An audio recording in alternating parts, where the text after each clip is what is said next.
Next theory in the chemical bonding chapter is the valence bond theory, abbreviated as VBT. The first part of the theory is in terms of energy considerations. We are taking the example of hydrogen molecule. Based on energy, we have to explain that there is H and H atom combining to form H2 molecule. For this theory, we are taking the two hydrogen atoms, one donated as the HA, another we are donating as the HP. Electron of this one is EA and electron of this atom we are taking as EB. So when the two hydrogen atoms start approaching each other, then there will be new attractive forces between the two and new repulsive forces which will start operating between the two. Now, which kind of the attractive forces will be there? We know attractive forces are between the unlike charges and repulsive forces are between the like charges. So here electrons, they carry negative charge, nucleus carries the positive charge. So the new kind of repulsive forces between the two are like the nuclei of the two atoms, they will start repelling each other.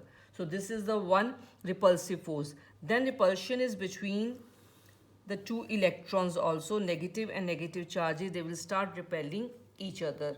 And now there will be the attractive forces also between the two hydrogen atoms, that is between the electron and the nucleus of another atom. There are attractive forces between the two. Similarly, between this nucleus and this electron also there will be attractive forces. And then we will have the forces which are between the nucleus and the electron and electron. That means there are two attractive forces and two repulsive forces which are here. So number of attractive and repulsive forces, they are equal, but the magnitude of attractive forces is more than the repulsive forces. Magnitude of attractive forces more than the repulsive forces. So net result will be, there will be attraction between the two hydrogen atoms. So net result here is attraction between two hydrogen atoms. So when the two hydrogen atoms will approach each other, there will be attraction. That means two hydrogen atoms will combine to form H2 molecule. So another way of explaining this is, we are taking a potential energy diagram here. This side we are taking energy, and this side internuclear distance.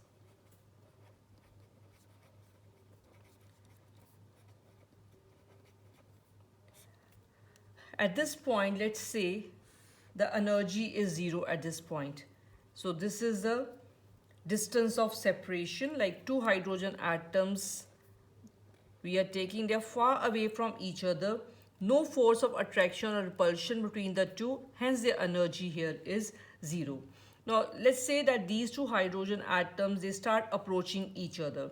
So when they start approaching each other, there will be net attraction between the two hydrogen atoms, and because of attraction, energy decreases. So energy of the two hydrogen atoms will start decreasing when they start approaching each other, and at this point they will start coming so close to each other that a bond will form between the two hydrogen atoms, that is H2 molecule will form. This is the minimum distance of approach between the two hydrogen atoms, and this distance is between the nuclei of two hydrogen atoms is 74 picometer, which is called the bond length. And after this, if we start bringing the two hydrogen atoms more close to each other, then repulsion will increase and the two will start separating out from each other and the energy will increase. So this is a minimum distance of approach between the two hydrogen atoms, and they will form the hydrogen molecule here, and distance of closest approach is 74 picometer between the two hydrogen atoms. So this is the formation of H2 molecule on the basis of attractive and repulsive forces. So when there is an attraction, the energy will decrease and the two hydrogen atoms will combine with each other to form hydrogen molecule. Now we're coming to the helium molecule, but we know that helium molecule does not exist in nature. So it is actually the non-formation of helium molecule we have to explain on the basis of attractive and repulsive forces. Why the two helium atoms are not combining to form helium molecule, non-formation of helium molecule. So again we will take attractive and repulsive forces, the new attractive and repulsive forces between two helium atoms. So this is the nucleus of one helium atom, that is He and this is He and two positive charge in the nucleus because there are two protons.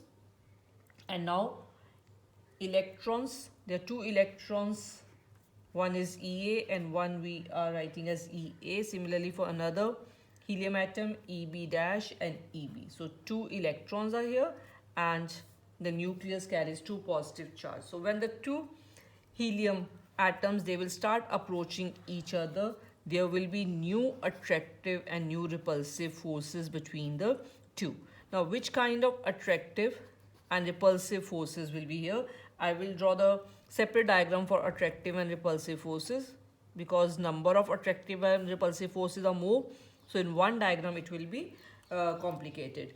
Now attraction is between the nucleus of one atom and electron of the other. There is attraction. Similarly, this nucleus and this electron also. This nucleus and this electron also, there are attractive forces. Between this and this also there will be attractive forces. So total how many new attractive forces between the two helium atoms? 4 new attractive forces. And now next one we have repulsive forces. Repulsive forces are between the nuclei of two. They will repel each other. These two electrons will repel each other. These will repel each other. Now this electron and this electron will also repel each other. This electron and this electron also will repel each other. So total repulsive forces are how many in number? 5 in number. So 5 new repulsive forces. So here the number of repulsive forces only is more than the attractive forces. That means if repulsive forces will dominate when the two helium atoms will start approaching each other, then because of repulsion they will go away from each other and they will not combine to form He2 molecule. So there is non-formation of helium molecule on the basis of valence bond theory we have explained. But which part of valence bond theory is taken to explain the non-formation of helium molecule and formation of the H2 molecule on the basis of energy, that is on the basis of attractive and repulsive forces? We have answered this part. Moving on to the next part of the valence bond theory, the second part. This is also called orbital approach. Valence bond theory on the basis of orbital approach.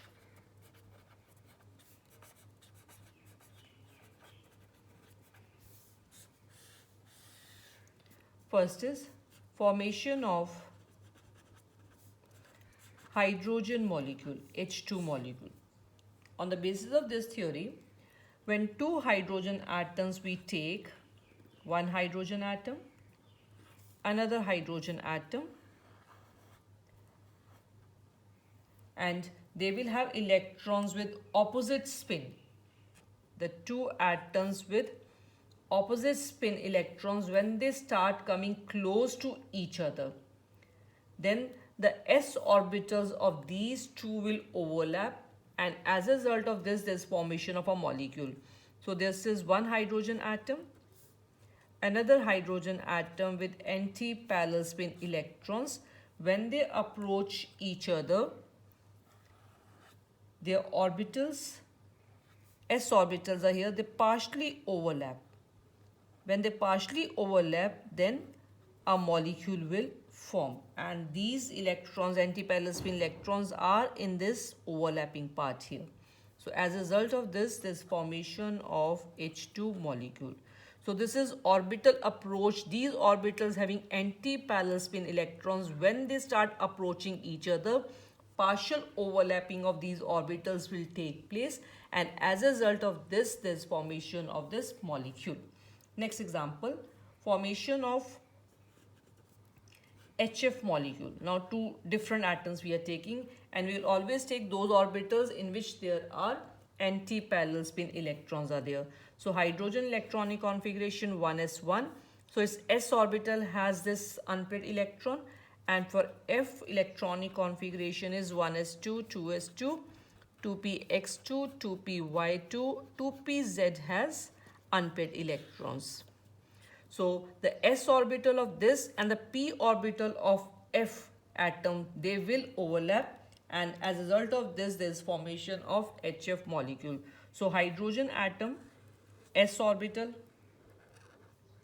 this is the nucleus, 1s orbital, and we'll take the electron here. This combines with the F has the p orbital, so all three we have to draw because they are together degenerate. And this one we are taking as 2pz, anti-parallel spin electron, 2pz. And let's take this as 2px and 2py. Whether we want to draw the electrons in this one, we draw, or we can leave it empty also like this only. So this is the 1s orbital, and this is the 2pz orbital of fluorine atom. This is hydrogen atom, fluorine atom. The two, they will start overlapping with each other. So the two orbitals, this s orbital and this p orbital, partial overlapping we have to show between the two. This one and this will come close, and this p and s partially they will overlap like this. And these anti-parallel spin electrons of the two will come in this overlapping region. And as a result of the overlapping of these orbitals, HF molecule formation will take place. So this is the formation of hydrogen fluoride molecule. Moving on to the next example here. Now we are taking the formation of F2 molecule here, F2. In case of F2, we have fluorine atom only, and electronic configuration 1s2, 2s2, 2px2, 2py2, 2pz1.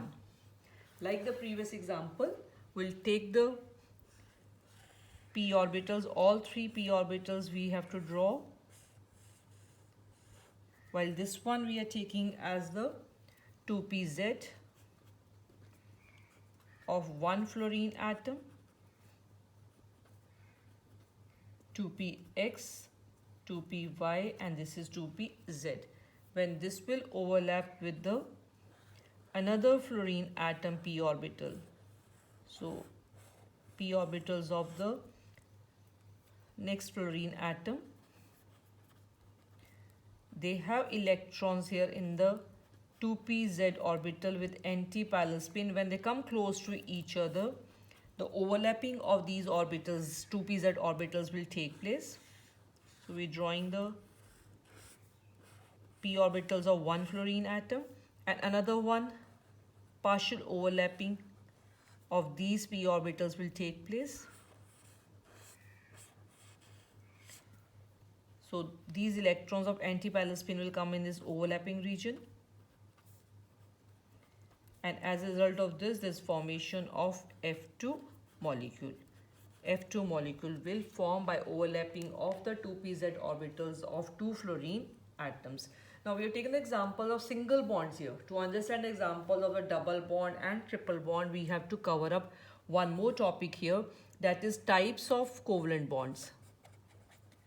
Types of covalent bonds. Now the types of covalent bonds here are based on the types of overlapping. Otherwise we know single, double and triple bond also is here, but this is the classification based on type of overlapping.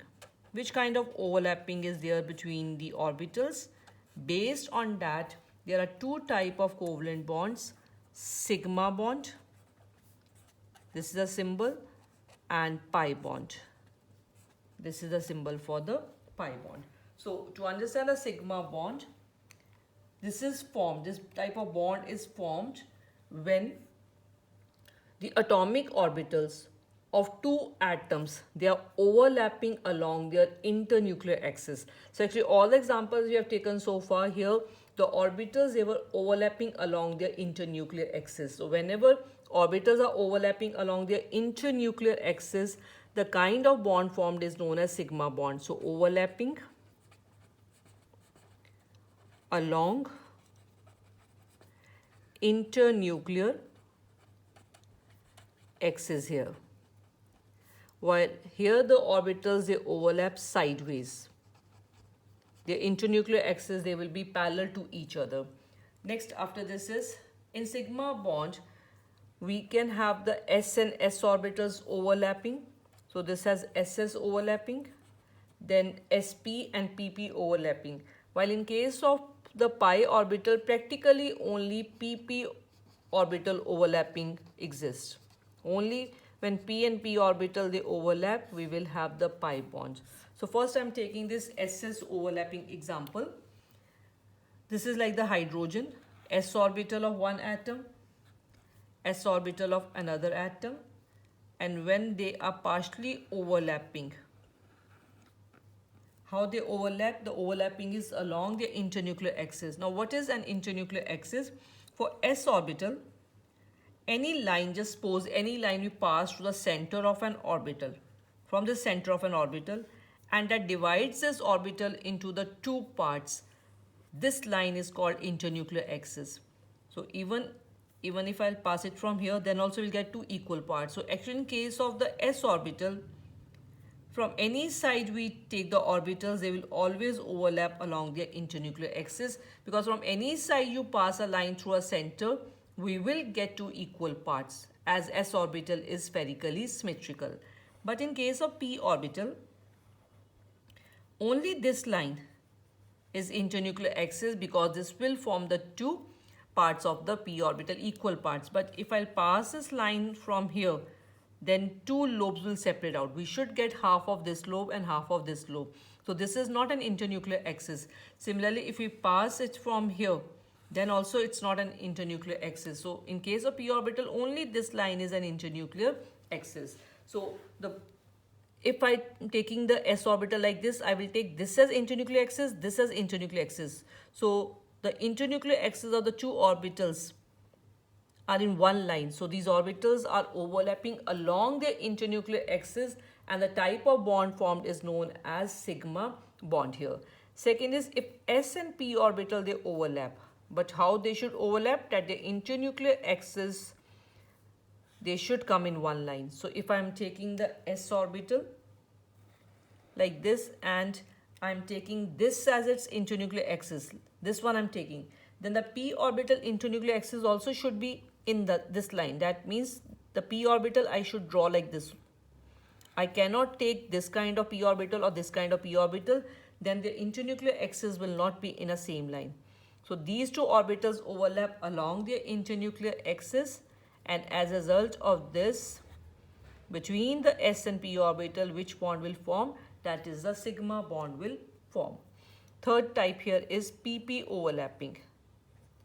When the two p orbitals overlap along their internuclear axis. So for that we need the p orbitals like this. Then only their internuclear axis will be in same line. They will overlap along their internuclear axis like this.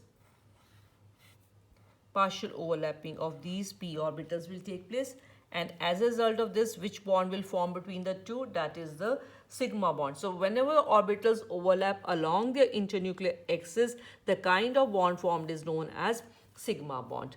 Now in case of the pi bond, I said only p and p orbital, they can overlap to form a pi bond, and their orbitals internuclear axis should be parallel to each other. Like if I'm taking this as one p orbital, another one should be like this. This is the internuclear axis of this orbital. This is the internuclear axis of this orbital. So see, the two internuclear axes, they are coming parallel to each other. Now when they overlap, the two, they come close to each other. So in this case, the overlapping will split up. One part of overlapping we will see above the plane here, and another part of overlapping is here. So overlapping here will split up. So if we'll expand this overlapping region, if we'll expand, what we'll see is one overlapping part is coming above the plane when we expand this thing, and another part is coming below the plane like this. So here the overlapping region will split up in the case of the pi orbitals. So when the orbitals are overlapping along their internuclear axis, which are coming sideways, which are coming parallel to each other, then the bond formed here is known as a pi bond. One difference is overlapping of orbitals along internuclear axis. Here orbitals are overlapping sideways. In this case, we have SS overlapping, SP overlapping and PP overlapping. While in case of pi or bond, we will have only PP overlapping. Sigma bond is stronger than the pi bond because extent of overlapping is more here. More is extent of overlapping, more stronger is the bond, while pi bond is a weaker bond. Next difference is sigma bond can exist alone, while pi bond cannot exist alone. It will always exist with a sigma bond. So if we have a single bond in a molecule, that one will always be a sigma bond. But when we have a double bond, then one is sigma bond and one is a pi bond in that. And if we have a triple bond, then one is sigma and two are the pi bonds in that. So sigma bond can exist alone, while the pi bond cannot exist alone. This is the difference between the sigma and the pi bond. That is the types of covalent bonds. After knowing the types of covalent bonds, sigma and pi, now in the orbital approach in valence bond theory, we can take the examples of double bond and the triple bond molecules. So next example now in this is O2 molecule formation. Oxygen atom, electronic configuration 1s2, 2s2, 2px2, 2py1 and 2pz1. So here we have two half-filled orbitals in case of oxygen. Next is we'll draw the orbitals. P orbitals we will take 2px, 2py and 2pz of one oxygen atom. So this is one oxygen atom and two orbitals here. This one I'm taking and this one I'm taking. These have one electron each. And let's say this one is a 2px. This is 2px, 2py and this is 2pz. This is combining with another oxygen atom. So same way we'll draw the orbitals of this oxygen atom.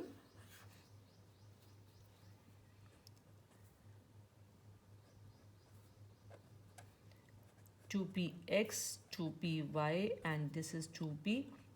This is one O atom, another O atom. Now their orbitals, they will partially overlap. So they will come close to each other and the orbitals will partially overlap.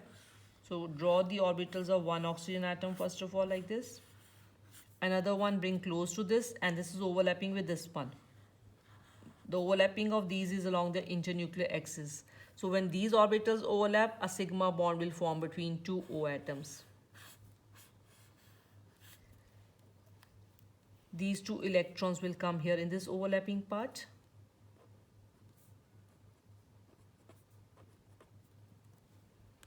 This is a sigma bond formed here.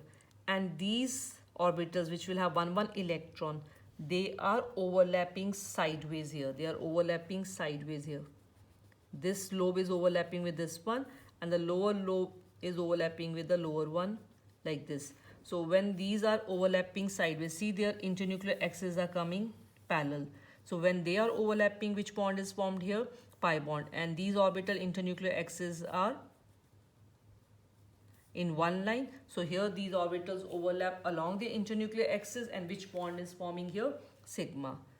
Whenever the orbitals are overlapping sideways, we will have a multiple bond formation. So between the O atom, this bond is sigma bond and this bond which is forming, this is a pi bond. This can also be written as O single bond O like this we have, and pi bond we can show like this, one electron cloud above the plane of this, and these orbitals when they overlap, these lobes will get one lobe here under this.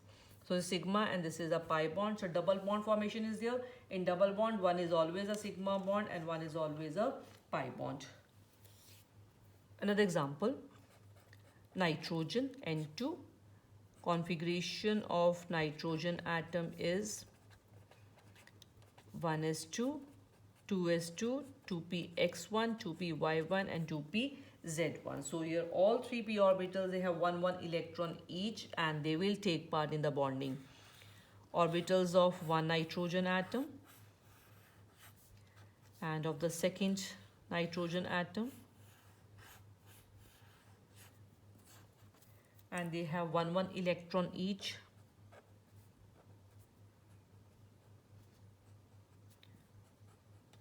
Nitrogen atom, another nitrogen atom, this is 2pz orbital, 2px, 2py. When they will approach each other, how the orbitals will overlap now. This is one nitrogen atom. This is coming close, so these are overlapping like this. These p orbitals overlap along their internuclear axis, so because of this, a sigma bond will form.